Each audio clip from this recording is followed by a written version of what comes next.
and welcome back to my channel. I'm just going to be doing one video today. I've had my week's been pretty stressful this week. I'm feeling a lot sort of better today because I've I'm not going to talk to you in this video about exactly what's been causing me stress because it's quite a confidential issue, and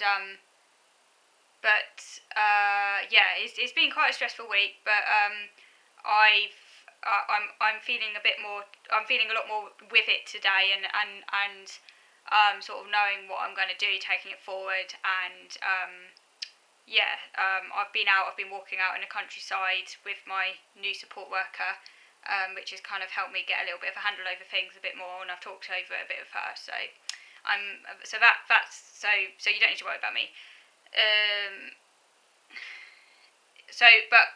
I was going to talk to you a bit more about some of the cooking I've been doing, but because I've had quite a stressful week, I haven't really been able to prepare that video yet, but I hope to do that soon, maybe next week. But in this video, I thought, because it's quite topical at the moment, because this has been affecting my life quite a bit, I thought I'd talk to you a little bit about OCD, because I haven't really talked much about OCD in my videos yet to you, because as well as being autistic, I also have OCD, obsessive compulsive disorder.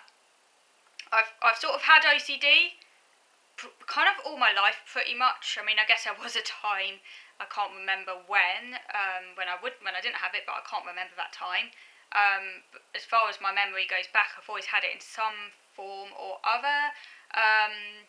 The way I see it is that the OCD I have is very much interlinked with my autism. It's very much an autistic thing, I guess. It's kind of hardwired into my neurology. It's separate to the autism in a sense that it's over and above the autism. I mean, the autism makes me obsessive anyway, so I'm already obsessive because of the autism, and that can be a good thing, and often and a bad thing. It's a bit of both, I guess. I'm very routine driven, I have my very strong interest in everything. But the OCD aspect side of things gives me anxiety. It's not just enjoyment. So that's how I sort of can tell the difference between when it's like a good obsession, it gives me some enjoyment, and when it gives me anxiety, although there's often a great deal of overlap between the two. Often my very strong interests, although they give me a lot of enjoyment, they can also have that OCD aspect going on as well, which is why the two are very much interlinked.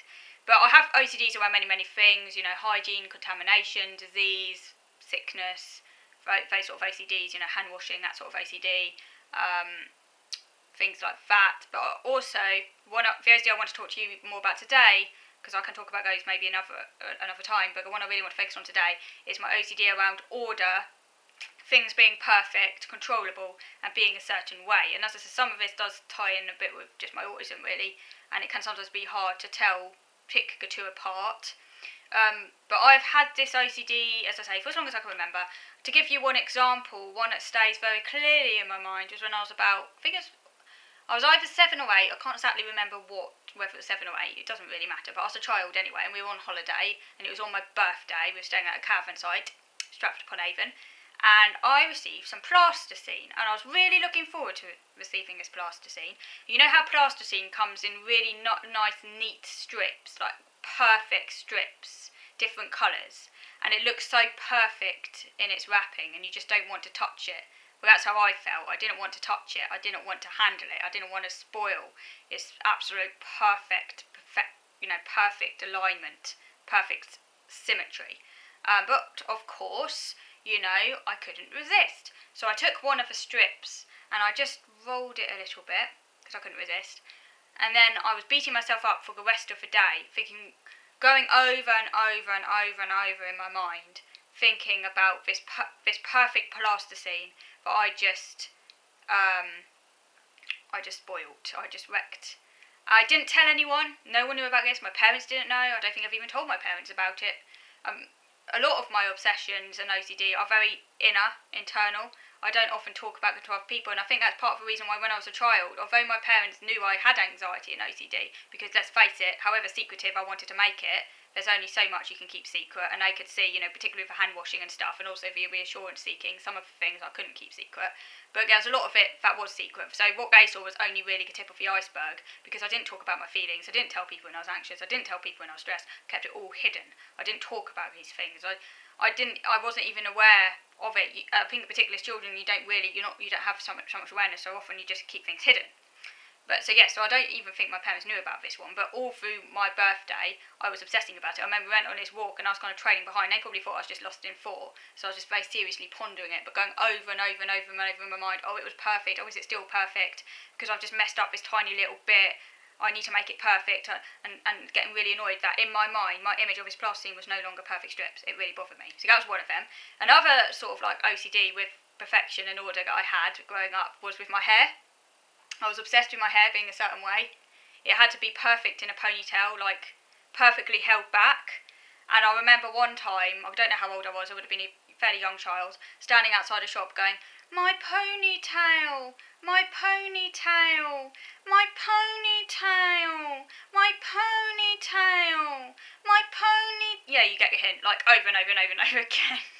And yeah, my mum couldn't ignore that one. I think she just thought I was being a very annoying child because I constantly was like worried that my hair was coming out and constantly needed my hair looking perfect. So that was one.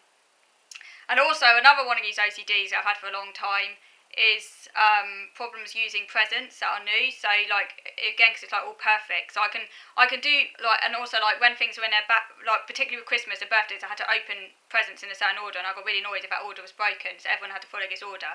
And then they looked so perfect I couldn't use the objects for ages, and sometimes it meant that bubble baths of things would never be used. I've got a lot better at that over the years, but it's still something that I can take time over. Like I might buy a pair of new shoes and they would be sitting there for like ages before I actually use them because they need to stay in that perfect state, which is a bit ironic because like we buy things to be used, but that's just the way my mind works.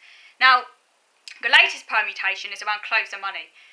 With regards to money, I worry it will run out. Now, I do have dyscalculia. For those who don't know, dyscalculia is sort of it's a specific learning difficulty involving maths, and it's more than just not being very good at maths that many people relate to, because maths is a subject that many people aren't great at or have some level of anxiety about. Dyscalculia is more than that. It's a severe issue. It's a learning difficulty relating to not just numbers, but everything to do with quantity, size, shape, spatial awareness, all those things. And it doesn't just affect money, it affects quite a lot of different things to do with patterns and stuff like that, and abstract and non-verbal reasoning and things like that. So it's a broader issue than that, just having problems in maths is bigger than that. But yeah, so I have dyscalculia, and so I don't know if that feeds into it a little bit. It's possible, or it might not. It might just be a separate thing. But anyway, I do worry with regards to money. I do worry that it will run out. I think, I can't see the money, I don't really understand money, and I worry it will run out. Even though I know logically, sort of, that it won't, but I still worry about it. So I resent spending money on things unless I'm really, really interested in it. And also, it's easier for me to spend money on things that I can actually see. So strangely, I don't really have so much of a problem buying like tangible objects or things that interest me, or things like food or things like that, because I can see them and it's like tangible and concrete, or things like clothing and things like that. I find it harder to spend money on activities because although I'm getting something, it's not so observable. But obviously, if I'm really interested in something, I find it easier to spend the money on it. But the problem I have, and this is where people sometimes think I'm a miser or tight-fisted, when I'm not, it's just an uncontrollable OCD, is I find it really anxiety-provoking spending money on things that might please other people, but don't give any real benefits to me. And this might also be, I do struggle a little bit putting other people's needs first, and I know this isn't a really good quality to have, and I guess probably maybe part of it is autism a little bit, like I don't have great empathy, or I struggle sometimes with the empathy side of things. But some of this is also related to OCD, because I do find it hard. This can mean, like, although obviously I will buy presents for people on their birthdays, I sort of resent doing it, and because I feel my money might run out, and then I think, I could spend this money on my interests. So yeah, sometimes maybe people think I am a bit of a miser, because there was one time when I was younger when I'd only spend £5 a week, but I'm not like that anymore. That was when literally it was bad. No, I'm a lot more liberal with my money now. One thing people will never have to worry about is that I'm unlikely to go into debt, but I do have a problem with money, and it's to do with OCD. So yeah.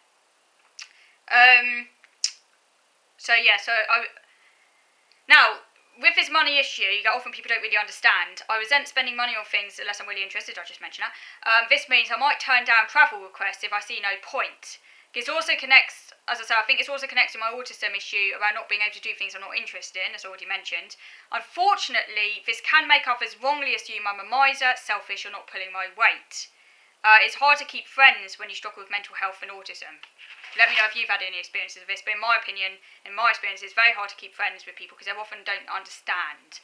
So many people don't understand, even if they experience difficulties themselves, which I find a little bit strange because you think that people who experience difficulties themselves will be more understanding, but that isn't actually always the case because people might have difficulties, but they might not necessarily be the same difficulties you have, and they might not necessarily understand those difficulties, particularly if they struggle with empathy themselves. So there's no proof they will actually understand my issues.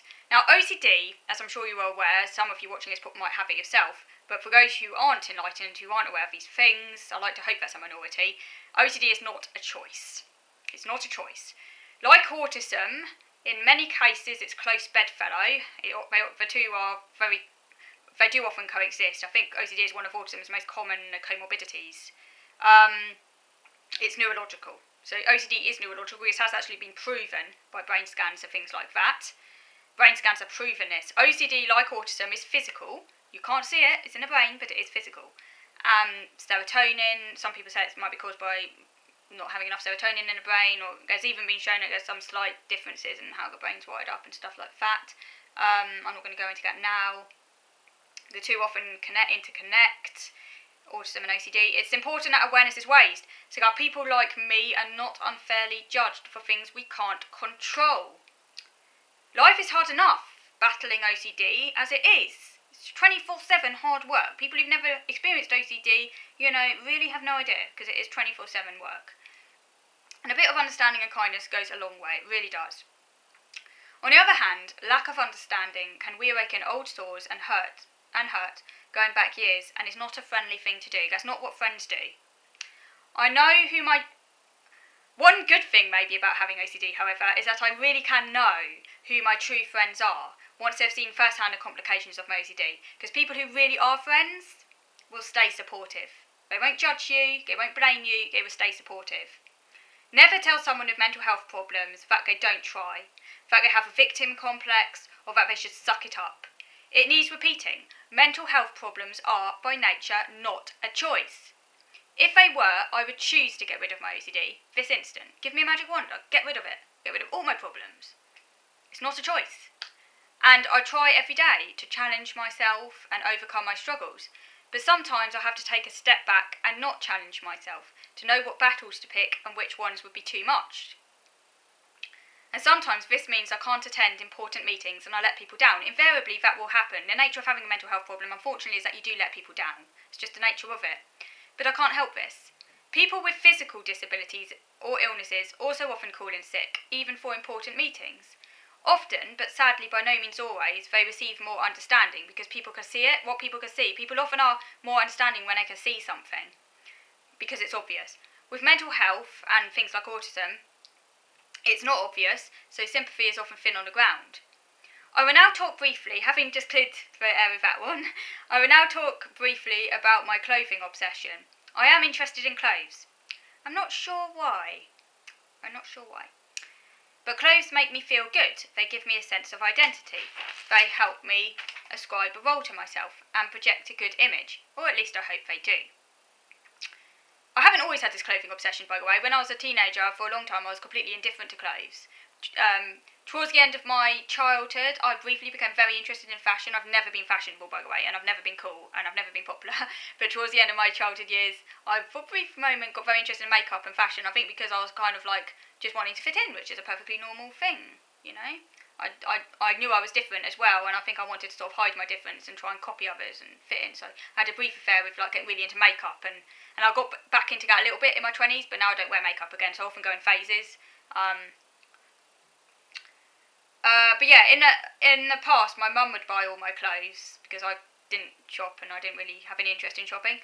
She bought clothes that were too big for me though. I don't know why. She always got my size wrong. Well, I'm very small anyway. When I started buying clothes myself, at first I walked around looking like a bag lady. I mean, seriously, I've had to get rid of some clothes. They're just way too big. I don't know why I ever had them. Quite a few of these clothes have been relegated to my rough clothes. I'll talk about that in a minute. But yeah, I did often wear clothes the wrong size. It took me ages to work out my size. I think I've got there now. I think I know now what my size is. But it took me ages. I'm still experimenting. As I'm very small, adult clothes, even size 6, often are too big. So in the last couple of years, I've been buying kids' clothes. Please don't laugh. Kids' clothes. Some people have to. We don't have a choice. Mainly from H&M. I love H&M. It's my favourite shop. I fit into, on average, age 9 to 11 trousers, age 10 to 12 tops. That's age 10 to 12, not size 10 to 12. Age. Recently, with a whole new world of clothes that actually fit opened up to me, I've become rather clothing obsessed. I put clothes into categories. Rough clothes, very, very old clothes, for home use only. Yeah, it'll be like really, really like coming apart clothes and no one will see me alive in. That's for house use only. Clothes I wear when I'm not seeing anyone, they look okay, but they might not be perfect in my eyes any longer. I mean, other people might think they're okay, but in my eyes they're not. I don't know, for some reason they're not perfect. Maybe I judge them to be a little bit too big or a bit small, or wish I hadn't bought them because I'm not too sure about them. And so that's in that category. So yeah, I wear those locks. I don't see people that often. And clothes I currently think are amazing. Amazing. Mostly when I do videos. I mean, you might not think the clothes I'm wearing are amazing. They're just normal clothes. But because for example, the t-shirt I'm wearing at the moment, I bought this off Amazon. Actually no, my brother got it for my birthday, like really recently. I've actually got the other clothes because it's a feeling philosophical range. I actually now want to get the full range because I do them in different colours, but I'm pacing myself. I've already got the dark pink one and the black one. But yeah, I might get the others in time. So these are basically my work clothes or social clothes. Now I don't actually work, as in like do proper like what people think of as work, but whenever I'm socialising, to me that is work. So these are basically like my own in my own uniform that I've created for myself. I designate as like work clothes. But I do obsess about them. I worry about staining them or damaging them. So, like, when I'm putting on this t-shirt, for example, I mean, you might think, oh, it's just a t-shirt, what's the deal? To me, it's like something that's like almost £1 million in terms of how I treat it. Because when I put it on, I'm always worrying I'm going to damage it. I have to take it off in a certain way, very slowly, going to obsess about it if I feel I pulled it a bit too hard. You know, my OCD goes haywire. I worry about staining them, damaging them. I mean, I know I can replace them. OCD isn't logical. I know I can replace them, but I still worry. And I also know that it's very unlikely clothes are meant to be worn. And I know all this, but I still worry. I need a set number of clothes. I experiment in colours and styles. Currently, I have 3 little t-shirts, white, purple and peach. I have 3 feeling philosophical t-shirts, pink, blue and black. But the black one hasn't been worn yet. I haven't worn a pink one yet either, but I've decided that the black one is just going to be a stand-in case I break the other 2, which kind of reassures me a bit. And 6 summer trousers. It was 7, but one I have recently grown uncomfortable with as I think it's too small. So that is now in the not seeing anyone category. So some of these will get moved over to another category. I've got too many clothes, seriously. And also one has been re-entered into the seeing people category as I decided I like it after all. And it was for ages not in the rough category, in the not seeing people category. And that's the same for winter clothes. And I match clothes too. For example, I only wear some t-shirts with a particular pair of trousers, and then I end up obsessing about it because I'm worrying because I accidentally break the rule, and that really bothers me. I obsess a lot about what I will wear when I see people, and I worry about messing up the categories by mistake. If I am out walking with someone, like say a support worker, I can only wear one summer trouser, for example. It's the trouser that was relocated back from the not seeing people category.